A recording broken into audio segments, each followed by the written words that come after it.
Então, continuando, então, pessoal, por alto, né, a maior distinção entre Santo Tomás de Aquino e Santo Agostinho é essa, né, é sobre a possibilidade do conhecimento, que basicamente é externalismo e internalismo, certo?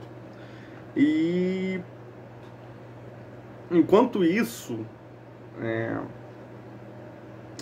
não, aí o que acontece? A Igreja Católica, né, a Igreja Católica Apostólica Romana acaba adotando aí as teses de Aquino, e ao longo de toda a escolástica a teologia católica vira aquiniana, né, que é um realismo moderado. E aí, em qualquer livro de história da filosofia, né, vocês vão ver um esquema básico, que é, né, de Platão a Santo Agostinho. Aí de Santo Agostinho você tem Descartes, de Descartes você tem Leibniz, né, e etc. Ou seja, né, do idealismo ao racionalismo. Enquanto de Aristóteles, né, e evidentemente que os métodos ficam entre os métodos dedutivos e os métodos intuitivos. E tem uma coisa muito mais mística, né? E já em Aristóteles, né, aí você tem de Aristóteles a Tomás de Aquino. Aí de Tomás de Aquino você vai a Bacon, né? Aí a Bacon você vai a Guilherme de Ockham. Aí você tem esqueci o nome do outro. Deixa eu ver se eu acho aqui no meu arquivo. Espera aí.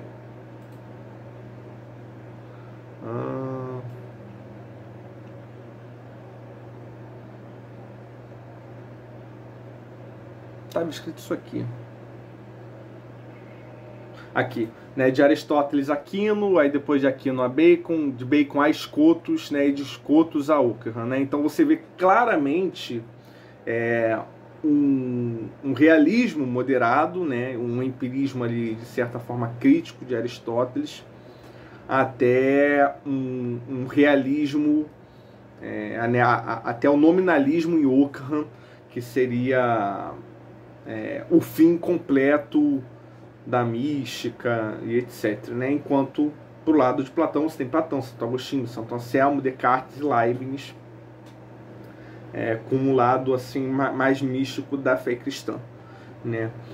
E o que acontece? A gente vai perceber o seguinte: se a gente pensar a teologia agostiniana e a teologia aquiniana como arquétipos, a gente vai ver claramente uma diferença entre pessoas que seguem a teologia aquiniana e entre pessoas que seguem a teologia agostiniana. Não só em pessoas, como ordens também, né? Por exemplo, a ordem Shalom, a ordem é mole, não é uma ordem, né?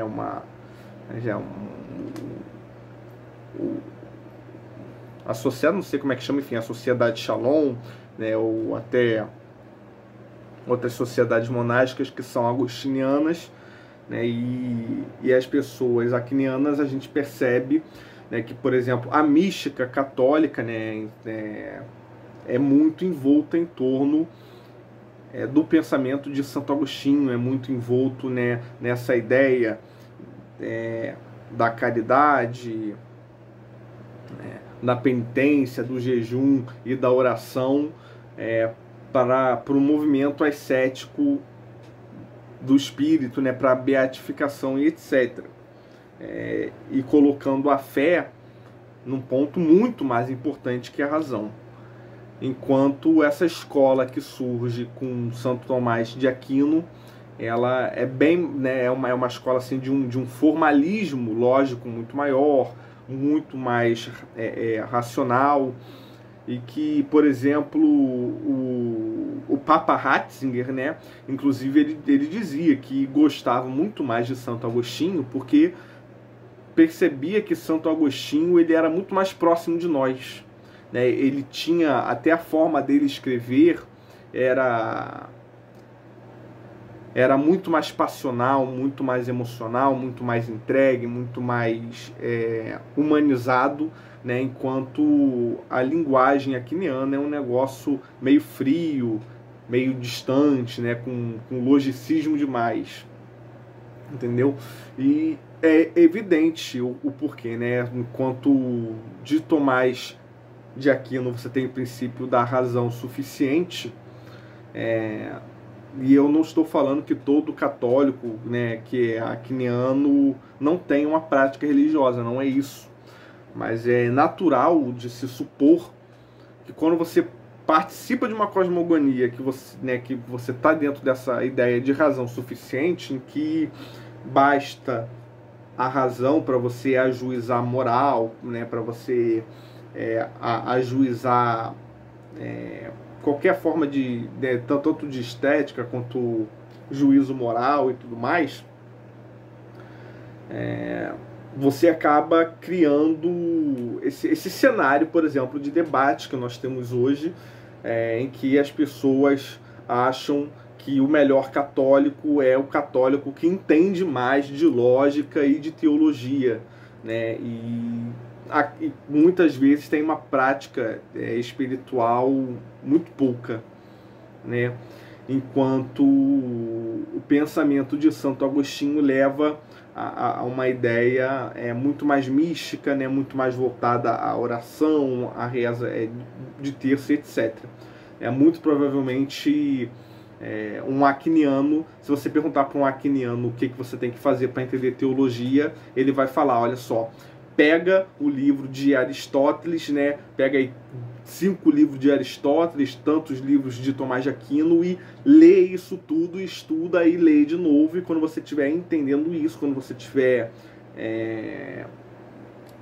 lapidado o seu senso lógico, você vai ser um grande entendedor de teologia.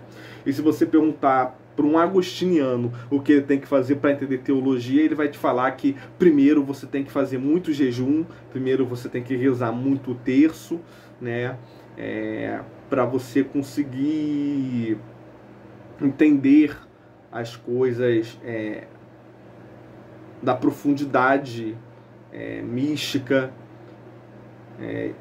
do Espírito Santo, de Deus, etc. Entendeu? Então você vê essa abordagem, esse arquétipo de pessoa bem evidente entre agostinianos e aquinianos. E o que acontece, né? Tanto que, por exemplo, você tem alguns protestantes, né? Alguns protestantes, eles alegam que eles alegam que não romperam com a Igreja Católica. Pelo contrário, eles queriam fazer a Igreja Católica um retorno ao agostinianismo, né, a uma visão mais radical da doutrina da graça, porque eles acham que o pensamento de Tomás de Aquino afastou demais a Igreja da teologia de Santo Agostinho, que para eles é melhor, e etc.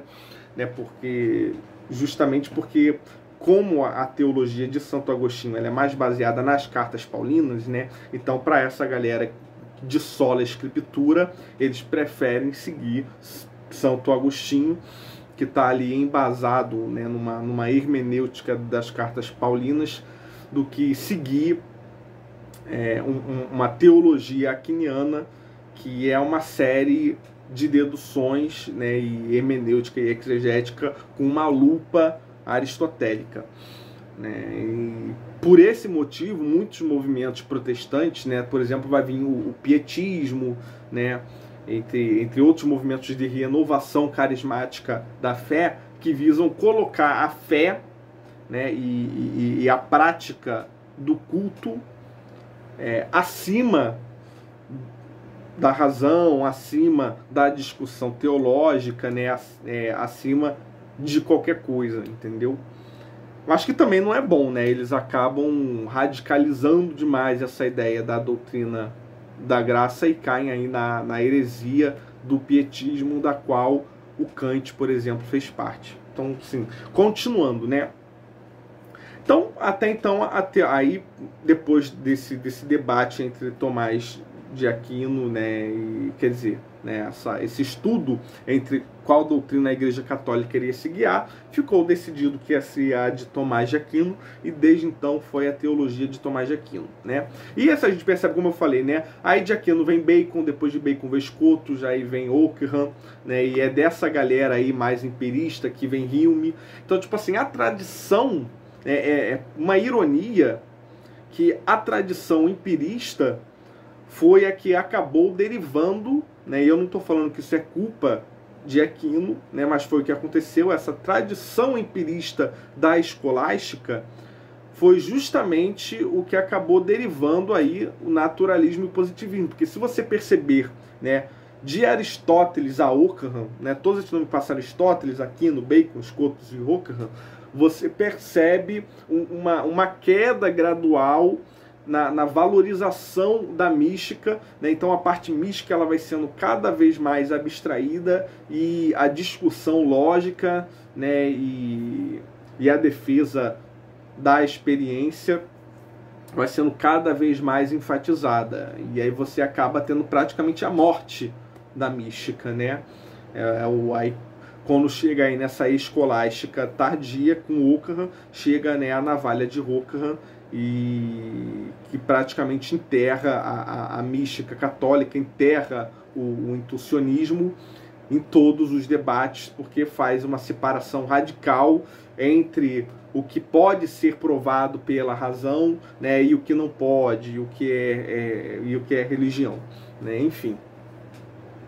Enquanto a outra tradição, a tradição que vai de Platão a Santo Agostinho a Leibniz, né, a gente vê justamente o contrário, né? Leibniz chega a entrar para Rosa Cruz e tem um esoterismo gnóstico fortíssimo, né? Então a tradição aquiniana acabou levando um racionalismo muito exacerbado, enquanto a tradição de Santo Agostinho chegou a levar a uma mística que caiu num esoterismo muito exagerado. Mas eu não estou falando, né, que o esoterismo de Leibniz é culpa de Santo Agostinho, nem falando que o nominalismo de Occam é culpa de Aquino, certo? Mas é uma trajetória na história da filosofia que ficou evidente, né, essa sucessão da radicalização do pensamento de cada um dos dois.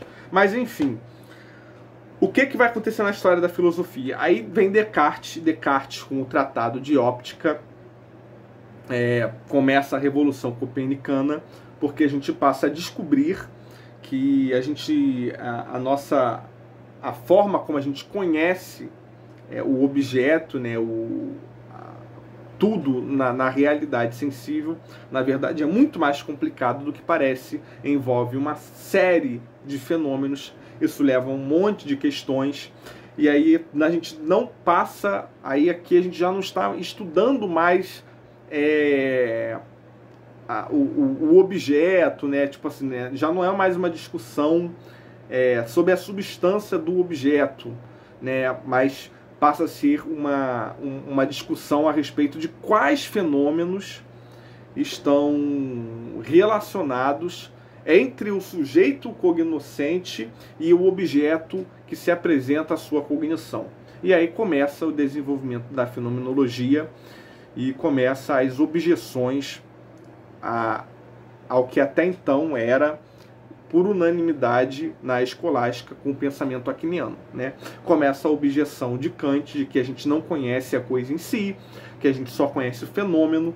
Então isso gera vários problemas, porque se as 5 vias de Tomás de Aquino estão todas baseadas do que se parte da experiência sensível, e se a experiência sensível não alcança, né, o número, não alcança a coisa em si, né, então assim, que conhecimento, né, que suposto conhecimento é esse que pode nos levar a Deus através da experiência sensível, se até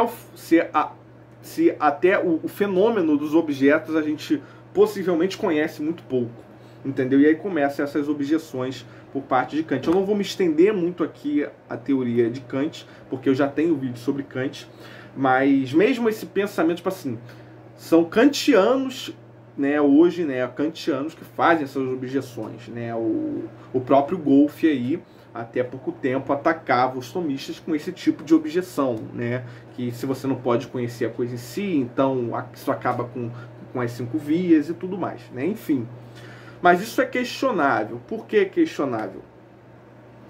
Porque existem várias outras pessoas, né? Inclusive eu tenho seguidores aqui no canal que conhecem também suficientemente bem de Kant e Tomás de Aquino. A gente tem um papo interessante e eles concordam comigo quando a gente observa que Kant e Tomás de Aquino não são tão distantes e que inclusive, né, Kant nunca chegou a fazer objeções, nunca foi objetivo dele objetar as 5 vias. Parece que Kant não teve muito conhecimento das 5 vias e parece que a obra dele foi mais dedicada a criticar Santo Anselmo, certo? Porque o que acontece? Na crítica da razão pura, né, o Kant ele vai defender que de fato o conhecimento começa na experiência, mas que do conhecimento que se começa pela experiência, né, no que se infere pelo juízo sintético posteriori, você pega essas inferências e guarda essas inferências. E com essas inferências, você consegue fazer, a partir daí, deduções, né? Por juízo sintético a priori, né? E aí vai ter uma distinção mais profunda entre a priori puro e a priori puro, mas percebe que Kant está objetando 2 grupos. Ele está objetando o naturalismo vulgar, ou seja, aquelas pessoas que acreditam que só há a experiência sensível. Ele vai estar criticando isso, porque ele tem um argumento transcendental, né, de que a cognição ela é aparelhada com as formas puras do entendimento. Então, apesar do conhecimento começar na experiência, a própria possibilidade do conhecimento só se dá porque existem as formas puras do entendimento, né, a priori na cognição do sujeito. Então, porque existe essa razão transcendental, né, essa forma pura do entendimento na cognição humana, é que a gente pode organizar o conhecimento daquilo que se tem por juízo sintético a posteriori. E uma vez que se tem uma inferência do juízo sintético a posteriori, a gente pode fazer deduções por juízo sintético a priori impuro. E parece que a tese de Aquino é isso, né? Você tem aí a experiência sensível e Aquino não vai dizer que você conhece Deus pela experiência sensível, mas que da experiência sensível você pega uma série de inferências e que dessas inferências, por analogia, né, ou seja, já fica aí próximo do que seria o juízo sintético a priori impuro, é que você alcançaria deduções de Deus. Então não está tão longe de Kant assim. O que realmente fica longe de Kant é o argumento de Santo Anselmo, porque o argumento de Santo Anselmo ele apresenta-se como uma dedução pura. Né? E aí, para Kant, deduções puras também não são possíveis, né? Porque você tem que ter tido alguma experiência sensível antes disso. Então, Kant é muito mais objeta Santo Anselmo do que Aquino.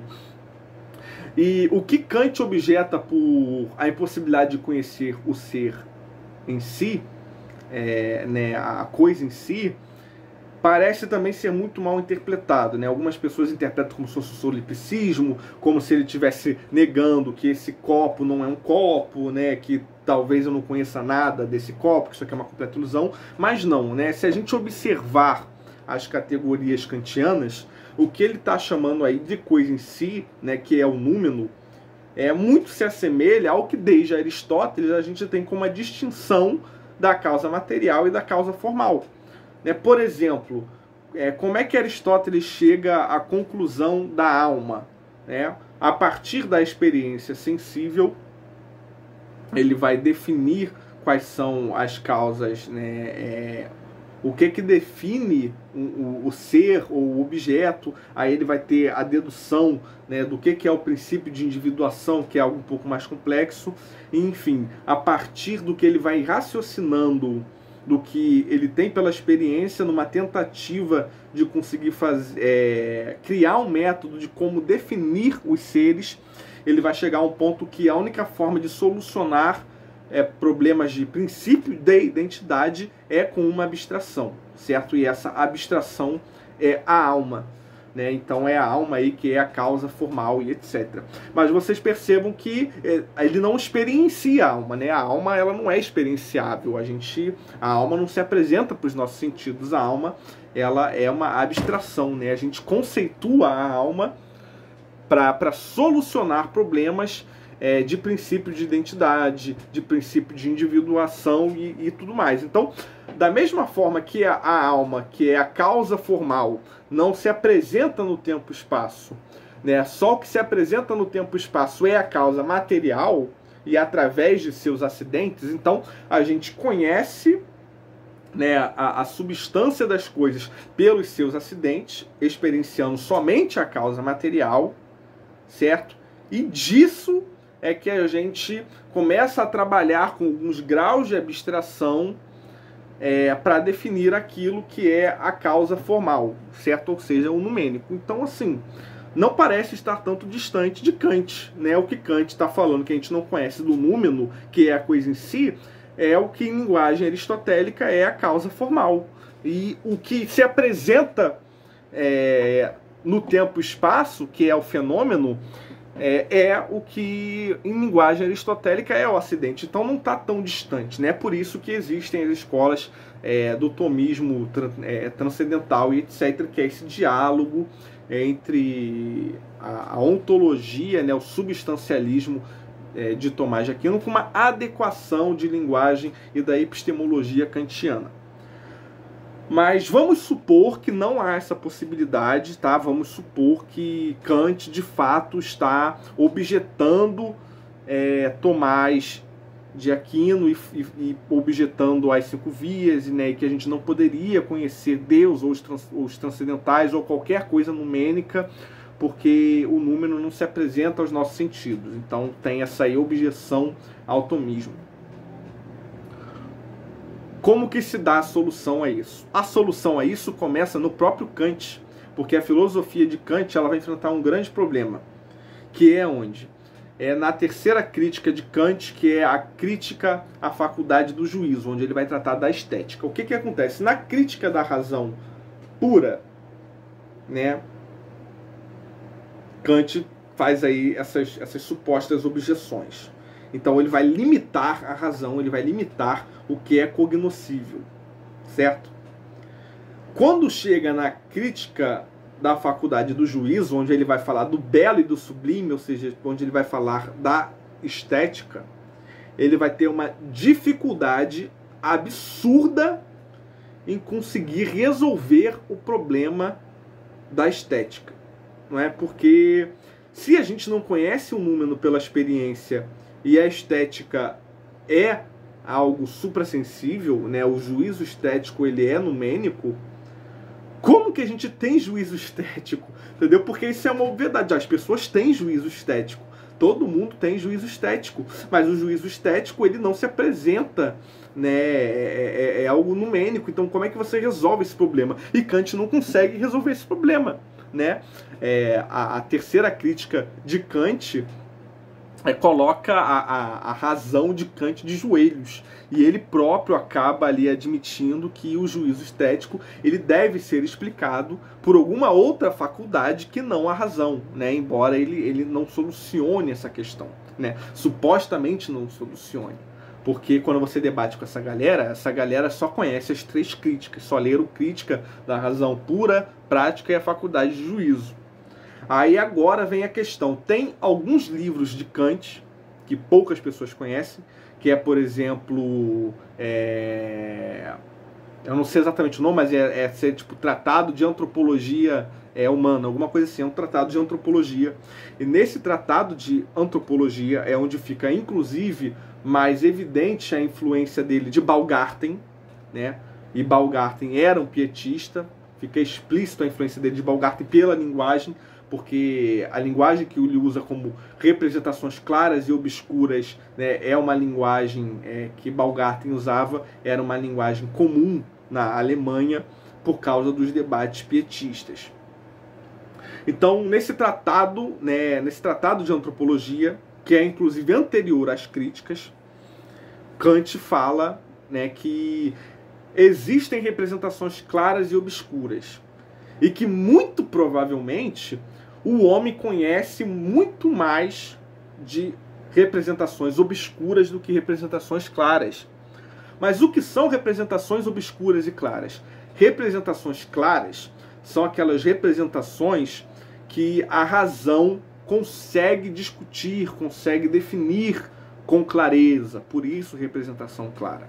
E a representação obscura são representações que o homem não consegue discutir, não consegue definir de forma racional, muito embora ele conheça. Entendeu? Então, por exemplo, o juízo estético, né, então a gente percebe que o juízo estético, a gente conhece o belo, a gente conhece o sublime, né, a gente fica estupefado com o sublime e tudo mais, mas a gente não consegue explicar isso racionalmente. Então isso, né, denuncia aí que, apesar de Kant não ter falado tanto desses termos na crítica da faculdade do juízo, você percebe nesse livro de tratado de antropologia que muito provavelmente, numa conclusão final de suas obras, ele colocaria tudo isso que ele tem dificuldade de ajuizar de forma racional, de dar uma explicação racional, ficaria como representação obscura. Mas por que existe representação obscura, né? Então, as representações obscuras seriam um movimento da alma, entendeu? Então, a alma conhece coisas que a razão não consegue expressar, né? Então, há um movimento da alma que justifica as representações obscuras. Mas por que Kant não trata disso, então, nas três críticas? Porque o objeto, o interesse de Kant na crítica da razão pura, né, é justamente delimitar o que a razão consegue discutir.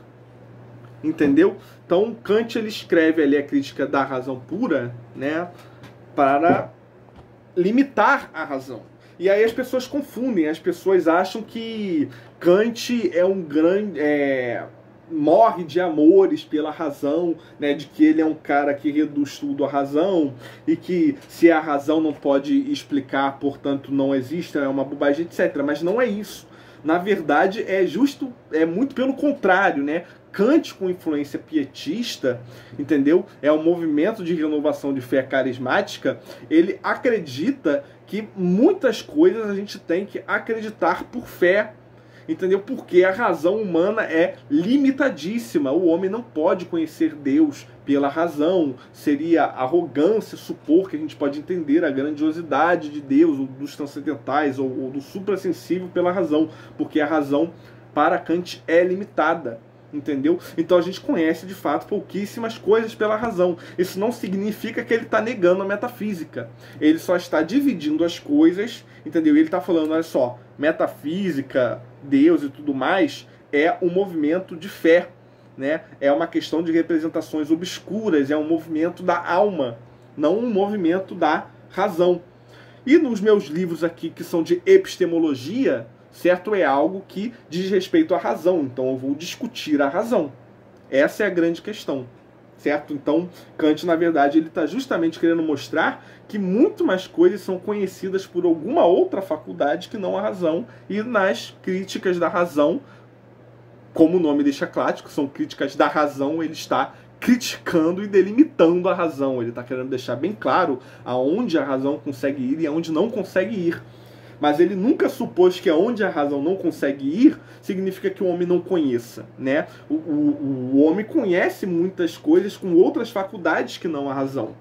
A questão aqui, não adianta ficar discutindo e tentando criar um tratado de metafísica a respeito do que o homem conhece, que não pela razão, porque o que ele conhece, não sendo pela razão, ele não consegue explicar.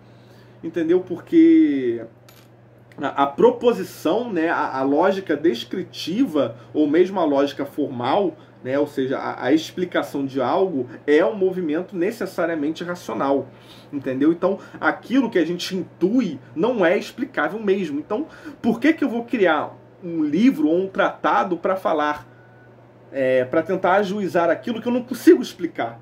Entendeu? Por isso que ele não trata disso. Essa é a grande questão. Esse que é o pietismo em Kant, né? Então, a gente percebe que, na verdade, se você entender essa outra faculdade que ele acaba não definindo, né, mas que já fica evidente que a dificuldade dele explicar algumas coisas pela razão denunciam que existe alguma outra faculdade, né, que é um movimento da alma, né, uma questão de representações obscuras. Que outra faculdade seria essa, entendeu? Então, o Bergson, ele percebe isso, ele percebe essa questão na obra de Kant, e a questão de Bergson, ele vai dizer o seguinte: olha, essa dificuldade de Kant explicar a estética, ela é perfeitamente explicável no intuicionismo, entendeu? Essa outra faculdade é o intuicionismo, um movimento do espírito que vai para além da razão, que entende o que a razão não entende, é a intuição, que é um movimento da alma, um movimento do espírito, entendeu? Só que, né, perceba, por que limitar a intuição somente à estética? Como, tipo, a razão entende isso e a estética ou a moral é entendida pela intuição.